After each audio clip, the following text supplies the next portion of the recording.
वो एक गुरु और शिष्य जंगल से होते हुए अपने गांव जा रहे थे। तो अंधेरा काफ़ी हो चुका था और सूरज जो है वो भी डूब चुका था। तो शिष्य ने अपने गुरु से कहा कि गुरुजी काफ़ी रात हो चुकी है और सूरज भी पूरी तरह से डूब चुका है, तो बेहतर यही होगा कि हम आज की रात यहीं आसपास के किसी गांव में गुजारे। तो गुरुजी ने अपना सर हिलाया और वो आसपास के किसी गांव में एक छोटे से घर के पास जाकर रुके।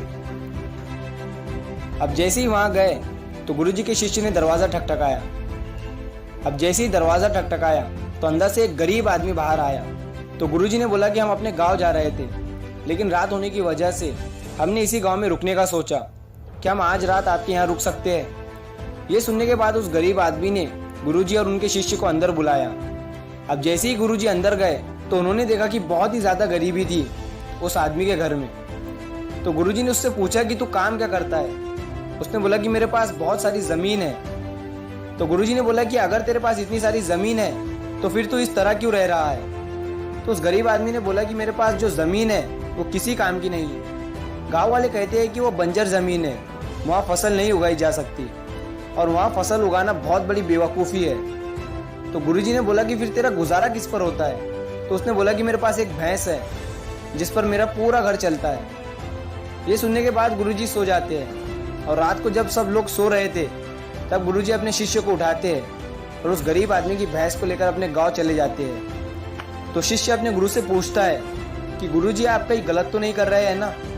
उस गरीब आदमी की रोजी रोटी इसी भैंस की वजह से चलती है।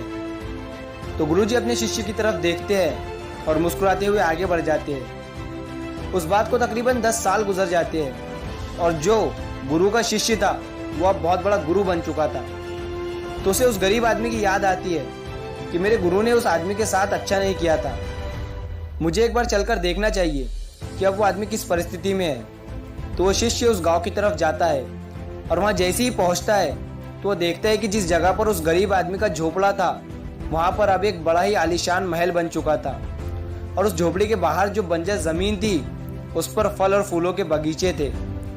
तो तभी उतने में उधर से उस घर का मालिक आता है। शिष्य उसे देखकर पहचान लेता है और उस आदमी को बोलता है कि तुमने मुझे पहचाना?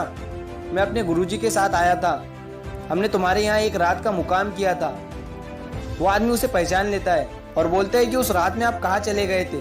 और उस रात के बाद ही मेरी भैंस कहीं चले गई थी, मेरे पास कोई रास्ता नहीं था, तो मैंने अपनी ज़मीन पर मेहनत की और काफ़ी मेहनत के बाद उस पर फसल निकल आई और आज मैं इस गाँव का सबसे बड़ा और सबसे अमीर आदमी बन चुका हूँ।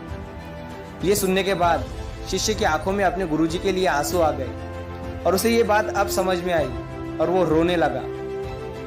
इस कहानी से हमें ये सीख मिलती है कि हमारे पास भी बहुत कुछ है यार, हमारे अंदर भी बहुत कुछ है, लेकिन हमें किसी न किसी चीज़ ने रुका कर रखा है।